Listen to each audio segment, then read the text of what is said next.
I'm Eileen Drescher. I own Old Turtle Farm. It's located in East Hampton, Massachusetts. And this is my assistant farm manager, David Shane. Old Turtle Farm is an 18-acre farm. We have 12 acres of cropland.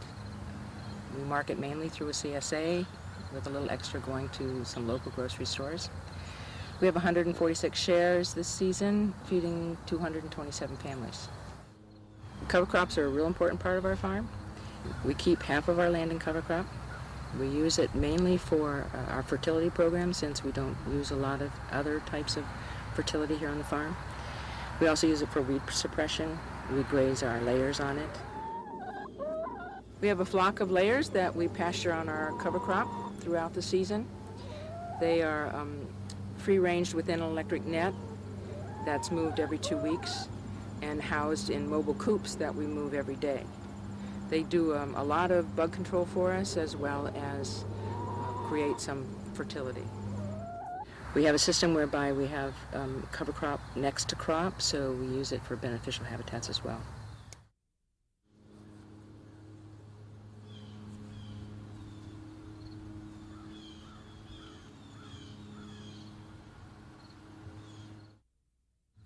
Our field space is divided into sections of 30 beds. There's a section of cash crop bordered by 2 sections of cover crop.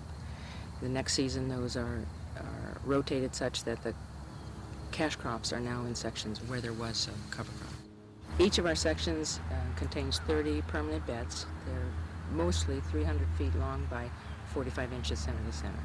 We also keep these permanent beds exactly where they are. We use a spader and drive only on the pathways, walk only on the pathways, so the beds always remain the same, whether they're in cover crop or in cash crop.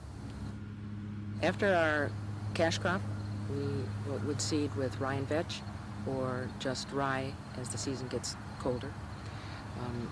Then the middle of next season, around July, that rye and vetch would be put down and put into a cover crop that would winter kill, such as oats and peas or sudex.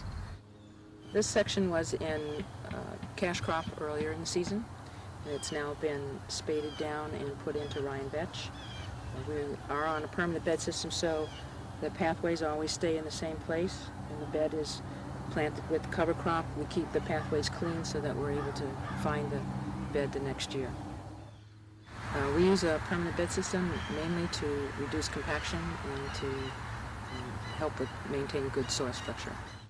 We sowed this the middle of August, and we go by beds. So rye and vetch usually gets put down 5 pounds of rye and 2 pounds of vetch per bed.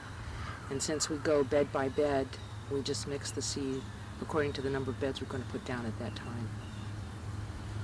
This rye and vetch will be allowed to grow until it starts to head out, and then it will be mowed. We usually have to mow twice for the rye, and then allow the vetch to come back through and flower, and we mow again for the vetch, and then it will be spaded down and put into a winter-killed cover crop such as oats and peas. This is the equipment we use for planting our cover crop. A simple drop seeder that we purchased from Market Farm Implement. It's made by Shaper Brothers. It's adjustable according to the size seed that you're putting down. We incorporate it with a basket weeder. We use a pipe on the back of the tractor that drags along the bed, and that helps to create the compaction necessary for faster